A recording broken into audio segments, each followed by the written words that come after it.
नमस्कार मेरे प्यारे साथियों, कैसे हैं आप लोग। उम्मीद करते हैं कि बढ़िया होंगे, स्वस्थ होंगे और अपने तैयारी में लगे होंगे। आप जहीं कहीं भी हैं वहीं से अपने तैयारी में लगिए, लेकिन ज़रूर लगिए। आपके लिए ही एक खास करके ऑनलाइन की सुविधा लाया गया है। जिस बच्चों को लगता है कि हमको ठंड लग रही है, हम नहीं पढ़ेंगे, कॉपी किताब में पढ़ने में दिक्कत हो रही, उसी के लिए ये वीडियो आज लाया गया है, जो आप कमल में रजाई में अंदर रह कर भी पढ़ सकते हैं। आप जहीं कहीं भी हो, किसी भी माध्यम में, किसी भी रूप में हो, आप ये क्लास कीजिए। ताकि आपको पास अब टाइम नहीं है, मात्र 3 माह है। 3 माह में आपको बेहतर तैयारी करनी है। कहाँ से कीजिएगा सब एकदम। क्वेश्चन जो लाए हैं आप जना, आज जो टोटल क्वेश्चन है वो इसको बोर्ड एग्जाम भी पूछेगा और सेंटअप एग्जाम भी पूछेगा। उम्मीद है, ऐसा ना करें कि सेम यही आएगा, लेकिन उम्मीद है कि आएगा। ठीक है, तो चलिए कि विलम्ब ना करते हुए अपने क्वेश्चन की ओर। आपका फर्स्ट क्वेश्चन है, हरे पौधों को उत्पादक क्यों कहते हैं। जो हरे पेड़ पौधे होते हैं उनको उत्पादक क्यों कहते हैं। क्यों कहते हैं, आखिर हरे पौधे को उत्पादक ही क्यों कहते हैं, और क्यों, और कुछ क्यों नहीं कहते। देखिए, हरे पौधे CO2 मतलब कार्बन डाइऑक्साइड, H2O जल, सूर्य प्रकाश तथा हरित लवक की उपस्थिति में अपना भोजन या भोज पदार्थ का निर्माण करते हैं। इसलिए इन्हें उत्पादक कहते हैं। उत्पादक किसे कहते हैं,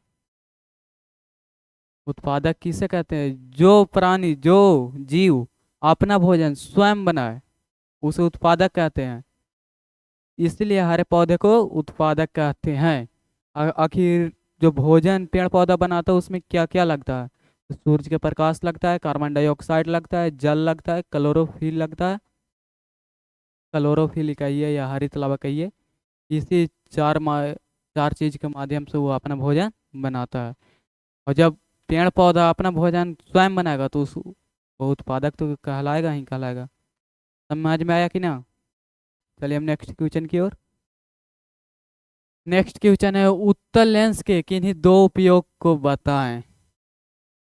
MVVI, ये क्वेश्चन MVVI मतलब समझे, मोस्ट वेरी वेरी इम्पोर्टेंट। ये क्वेश्चन को आप याद कर लीजिए, चाहे तो बोर्ड एग्जाम पूछे या सेंटअप एग्जाम में पूछे, लेकिन पूछेगा। ये मैं गारंटी के साथ बोल रहा हूँ कि पूछेगा तो पूछेगा। यकीन नहीं हो रहा है ना आज। ये क्वेश्चन को कहीं आप नोट कर लीजिए, उसके बाद आप कहिएगा कि कैसा लगा। चलिए, क्या है, उत्तल लेंस के दो उपयोग निम्नलिखित है। कैस कहाँ है निम्नलिखित, मतलब नीचे लिखा हुआ। उत्तल लेंस का उपयोग माइक्रोस्कोप कैमरा में किया जाता है। ये जो आपके सामने कैमरा लगा हुआ है ना, इसमें भी उत्तल लेंस का ही उपयोग किया जाता है। जब माइक्रोस्कोप का मतलब नाम सुने हैं, जिससे सूक्ष्म जीव ये सब देखा जाता है, वहाँ पे भी उत्तल लेंस का ही प्रयोग किया जाता है। दीर्घ दृष्टि दोष को दूर करने के लिए उत्तल लेंस का उपयोग किया जाता है। जब किसी व्यक्ति को दीर्घ दृष्टि दोष हो जाता है तो उसके लिए उत्तल लेंस लगाकर ठीक किया जाता है। चलिए अब नेक्स्ट क्वेश्चन की ओर। समझ में आ रहा है कि ना, ये आप कमेंट करते रहिएगा। उत्सर्जन की परिभाषा लिखिए। उत्सर्जन के प्रमुख अंगों की नाम लिखे। दो उत्सर्जी पदार्थ के नाम लिखे। ये भी क्वेश्चन बायोलॉजी में, ये क्वेश्चन का मैं 60% गारंटी दे रहा हूँ। चाहे तो सेंटअप एग्जाम में आए या बोर्ड एग्जाम में आएगा, लेकिन आएगा। 60% को उम्मीद है, ज़्यादा की नहीं। शरीर की उपचायिक क्रियाओं के फलस्वरूप उत्पन्न हानिकारक नाइट्रोजन युक्त अपशिष्ट पदार्थों को शरीर से बाहर निकालने की प्रक्रिया प्रक्रिया या क्रिया उत्सर्जन कहलाती है। दो उत्सर्जी अंग है, वृक्क, फेफड़ा। दो उदाहरण, उत्सर्जी पदार्थ मल एवं मूत्र। नहीं समझे, जब तक नहीं समझाएंगे तब तक कहाँ से समझ जाइएगा। पहले तो उत्सर्जन की परिभाषा पूछ रहे हैं, तो उत्सर्जन किससे कहते हैं। जो शरीर, हमारे शरीर के अंदर जो उपचायिक क्रियाएं होती है, उपचायिक क्रियाएं होती है, जब उपचायिक क्रिया हो रही है तो हानिकारक पदार्थ तो होगा ही, जिसमें नाइट्रोजन युक्त पदार्थ हो, वो अपशिष्ट पदार्थ हमारे शरीर से बाहर निकलते हैं, उसी को ही उत्सर्जन कहलाता है।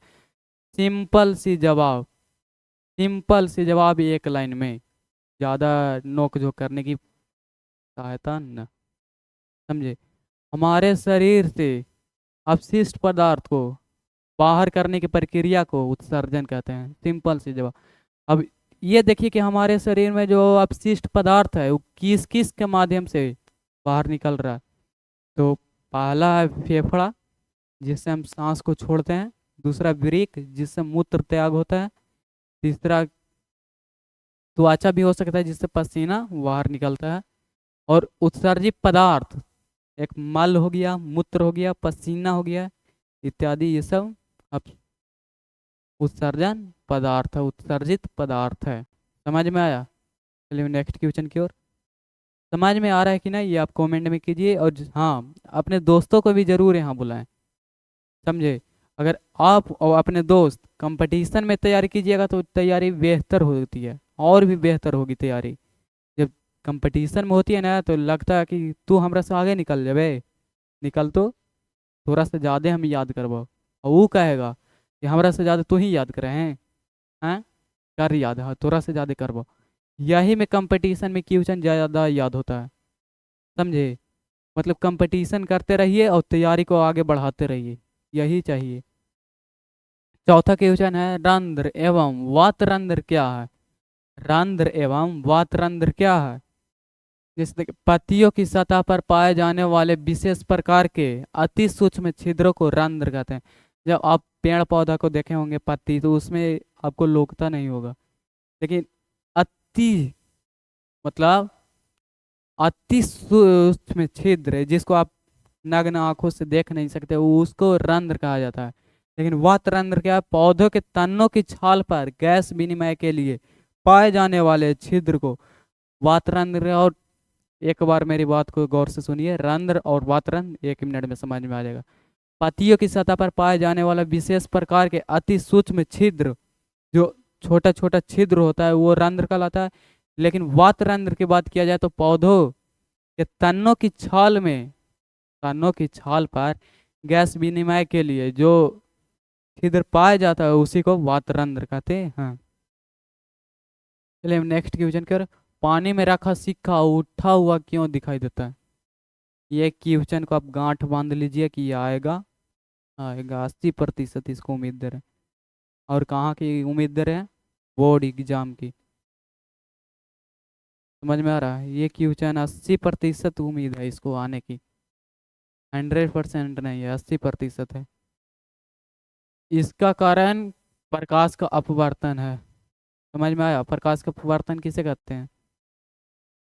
आप ये कमेंट में कीजिए। ये प्रकाश का अपवर्तन किसे कहते हैं, ये इसका आंसर आप कमेंट में लिखिए, एकदम लिखिए के जाना है। वो सब हम नहीं जानते हैं, याद है अपनी, आप तैयारी कर रहे हैं तो आप लिखिए।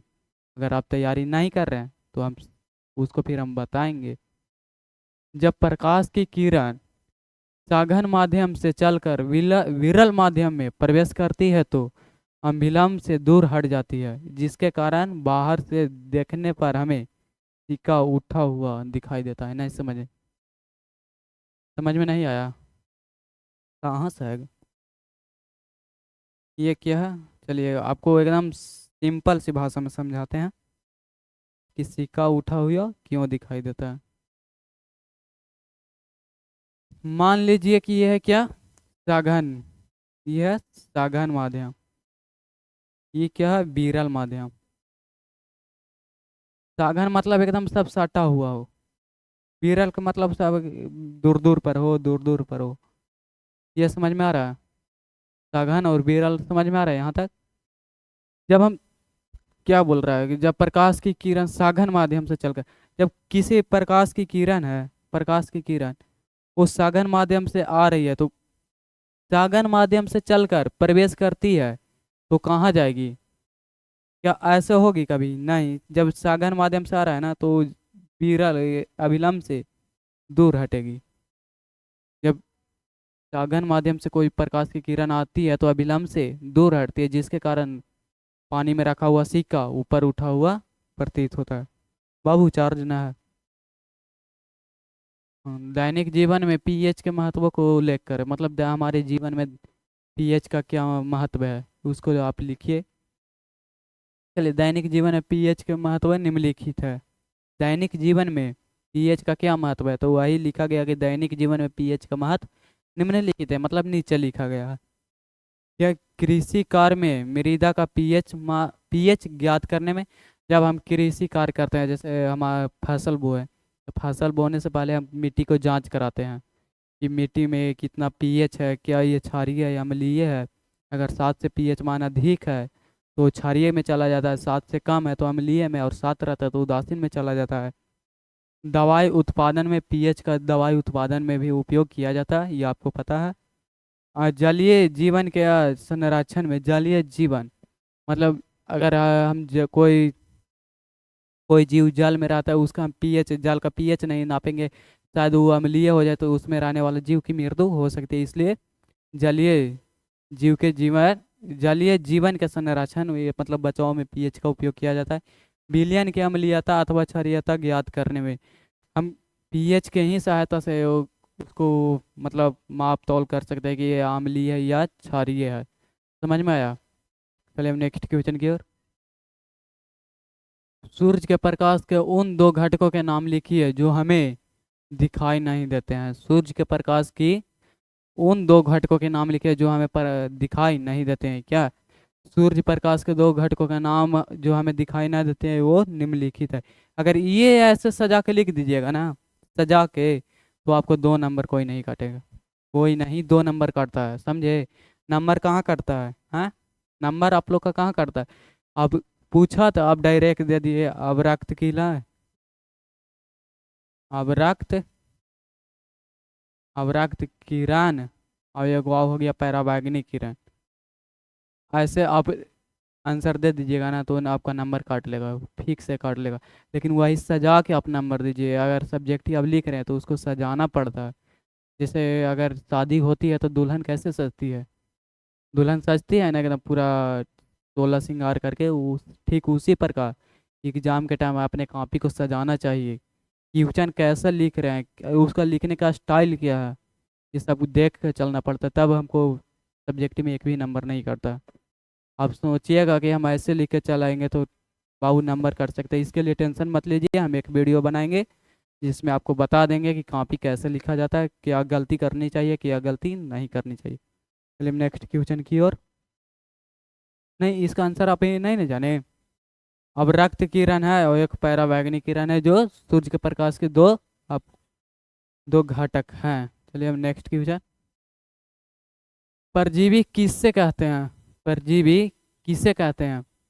वैसे जीव जो अपना भोजन, आवास जैसी क्रियाओं के लिए अन्य जीवों के शरीर पर या शरीर में वास करते हैं, परजीवी कहलाते हैं। जैसे जू, नहीं समझे?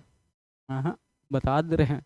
परजीवी वैसा जीव जो अपना भोजन, वास, आवास मतलब रहने के लिए जैसी क्रियाओं के लिए अन्य जीवों की सहायता लेती है, किसी दूसरे जीवों की सहायता लेती है, या किसी दूसरे जीवों के शरीर में ही रहती है, उसे क्या कहते हैं? परजीवी। जैसे में ढील, जिसको जू बोला जाता है, उसको समझे, वो कहाँ रहती है? हमारे शरीर में ही रहती है। वो उसका घर भी यही है, भोजन भी यही है, दोनों यही है कि ना, एग्जाम्पल में है। समझे कि नहीं? अब चलिए नेक्स्ट क्वेश्चन की ओर। समझ में आ रहा है कि ना? हाँ, समझ में आपको आ रहा है कि ना? अगर आ रहा है तो अपने दोस्तों को बुलाइए, जरूर बुलाइए। समझे कि ना? रक्त के संगठन लिखिए, अथवा रक्त किन से बना है? रक्त में के संगठन क्या है, या रक्त किससे बना है? रक्त है क्या, ये उसके बारे में जानिए। रक्त के संगठक निम्नलिखित है। ये किस लिए? सजावट के लिए, मतलब ऐसे सजाइएगा ना तो नंबर नहीं कटता बोर्ड एग्जाम में। बार बार कहते आ रहे हैं। रक्त किससे बनता है? एक प्लाज्मा होता है जो 55% पाया जाता है, 55%। लाल रक्त कणिकाएं आरबीसी, श्वेत रक्त कणिकाएं डब्ल्यूबीसी। प्लेटलेट्स रक्त के संगठक हैं। प्लेटलेट्स लाल रक्त कणिकाएं, श्वेत रक्त कणिकाएं, ये और प्लाज्मा चार मिलकर रक्त का निर्माण करते हैं। सूचक क्या है? एक सूचक का नाम लिखें। कितना आसान क्वेश्चन है, और ऐसा आसान मिलेगा? ऐसे रंजक जिनका अम्ल एवं क्षार के द्वारा रंग परिवर्तन होता है उन्हें सूचक कहा जाता है। लिटमस पत्र एवं हल्दी सूचक के दो उदाहरण हैं। नहीं समझ में आया? देखिए, सूचक क्या है? ऐसे रंजक जिनका अम्ल से या तो क्षार के द्वारा रंग परिवर्तन होता है, रंग परिवर्तन होता है उसे ही सूचक कहते हैं। जैसे हल्दी हो गया, लाल लिटमस पत्र हो गया, ये सब क्या है? सूचक है, सूचक की एग्जाम्पल है। चलिए हम नेक्स्ट क्वेश्चन की ओर।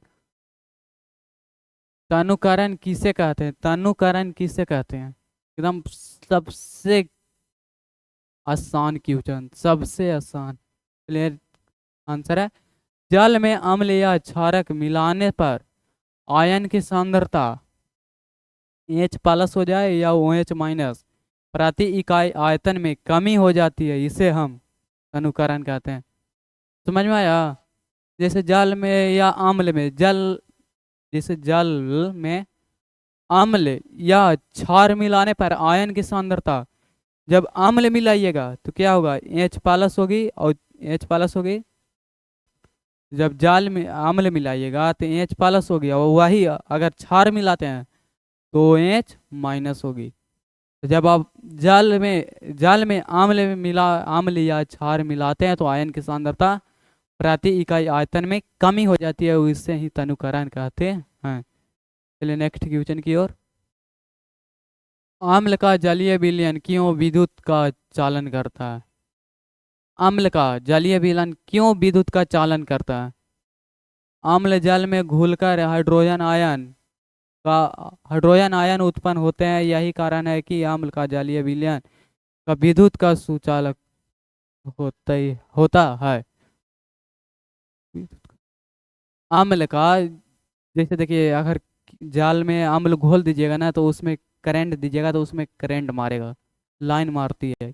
आखिर क्यों करंट क्यों मारती है? जा अम्ल जल में घुलकर हाइड्रोजन आयन देते हैं। जब अम्ल जल को, जैसे H2O है, जल है, ये जल है, जल में प्लस अम्ल, अगर जल में अम्ल डाल दीजिएगा ना तो हाइड्रोजन प्लस देगा, मतलब एच प्लस देगा, एच प्लस आयन मिलता है, जिसके कारण ही जिसके कारण ही अम्ल का जलीय विलयन विद्युत का सुचालक होता है, जिसके कारण ही हम लोग का लाइन मारता है, करंट मारता है। चलिए नेक्स्ट क्वेश्चन की ओर। धोने का सोडा एवं बेकिंग सोडा के दो दो उपयोग बताएं। धोने की सोडा और बेकिंग सोडा के दो दो उपयोग। जब आप सजाइएगा तो ऐसे लिखिएगा, धोने का सोडा धोने का सोडा का याद है सूत्र? सूत्र याद है धोने का सोडा का? Na2CO3 × 10H2O का दो उपयोग निम्नलिखित है। इसका उपयोग कांच, साबुन और कागज उद्योगों में किया जाता है। किसका? धोने का सोडा का। कांच में किया जाता है, साबुन में किया जाता है, और कागज बनाने में प्रयोग किया जाता है। और जल की अस्थायी कठोरता को दूर करने में भी इसका उपयोग किया जाता है। मतलब जल की अस्थायी कठोरता को दूर करने में भी इस धोने का सोडा का ही प्रयोग किया जाता है। बेकिंग सोडा, जिसका सूत्र होता है Na2HCO3 का दो उदाहरण निम्नलिखित है, ये मतलब सजा के लिखना है। इसका प्रयोग सोडा अम्ल, अग्नि अग्निनाशक अग्निशामक सॉरी, इसका प्रयोग सोडा अम्ल अग्निशामक में किया जाता है। अग्निशामक जो होता है, जो हमारे घर में आग लग जाती है, किसी प्रकार की आग के मतलब आग से दिक्कत हो जाती है, तो अग्निशामक जो आते हैं यंत्र लेकर, उसी की सहायता से आग को बुझाते हैं, उसी में भी बेकिंग सोडा का उपयोग किया जाता है। यह एट, यह एटासिड का भी एक संगठन है जो पेट के अम्ल की अधिकता को उदासीन करके राहत पहुंचाता है। जब हमारे पेट में एटासिड अम्ल बढ़ जाती है तो पेट में जलन होने लगती है, जिसको में अगर हम बेकिंग सोडा का उपयोग करेंगे तो हमारे पेट में उदासीन कर देगा और हमें राहत दिलाती है। चलिए अब नेक्स्ट क्वेश्चन कर, ज़्यादा क्वेश्चन नहीं है, मात्र 15 ही क्वेश्चन आप लोग के सामने लाए हैं। प्रकाश संश्लेषण के लिए आवश्यक कच्ची सामग्री क्या है एवं पौधे कहाँ से प्राप्त करते हैं? जब प्रकाश संश्लेषण के लिए आवश्यक कच्ची सामग्री क्या है एवं पौधे कहाँ से प्राप्त करते हैं? इस हाँ, प्रकाश संश्लेषण के लिए आवश्यक कच्ची पदार्थ सामग्री कार्बन डाइऑक्साइड तथा जल। पौधे के कार्बन डाइऑक्साइड वातावरण से तथा प्राप्त करते हैं और तथा जल भूमि से प्राप्त किया जाता है। जैसे आपको समझ में नहीं आया होगा, मैं बता दे रहा हूँ। प्रकाश संश्लेषण के लिए आवश्यक कच्ची सामग्री क्या है? कार्बन डाइऑक्साइड है, जल है और कार्बन डाइऑक्साइड। यही दो चीज़ है, कार्बन डाइऑक्साइड और जल। अभी बात ये आया कि कार्बन डाइऑक्साइड कहाँ से आया था? वातावरण से। जल कहाँ से आया था? भूमि से। बस इतना ही बताना है। लेकिन लग रहा है कि बड़ी मतलब लंबा क्वेश्चन है, लग रहा है कि ना, लेकिन है छोटा आसान। चलिए हम नेक्स्ट क्वेश्चन की ओर। जीवन के अनुरक्षण के लिए आप किन प्रक्रम को आवश्यक मानेंगे? आज का आखिरी और एवं लास्ट क्वेश्चन। जीवन के अनुरक्षण के लिए जो प्रक्रम आवश्यक माने जाने चाहिए हुए हैं पोषण, श्वसन, परिवहन और उत्सर्जन। और आप सभी के लिए जनन। बात सही है कि ना? और एक जनन भी जीवन की जीवन के अनुरक्षण के लिए एक जनन भी बहुत आवश्यक है, समझे कि ना? बात एक अलग है, उसको जनन को भी जानना जरूरी है, बहुत जानना जरूरी है, लेकिन आजकल जनन का प्रयोग आप लोग बहुत अधिक कर दे रहे। बात सही है कि ना? तो चलिए, आज का क्लास कैसा लगा आप लोग कमेंट में बताते जाइए। अगर किसी भी प्रकार का दिक्कत हो, अगर अगला वीडियो किस टॉपिक पे आना चाहिए, ये आप कमेंट करते रहिएगा, ताकि हम उस कमेंट को देखकर हमको ये पता चले कि इस पर वीडियो अब बनानी चाहिए, हम उस पर वीडियो बनाएंगे।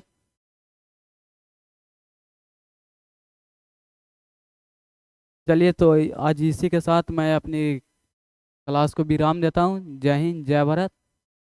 आप सभी को धन्यवाद, नमस्ते, प्रणाम। जय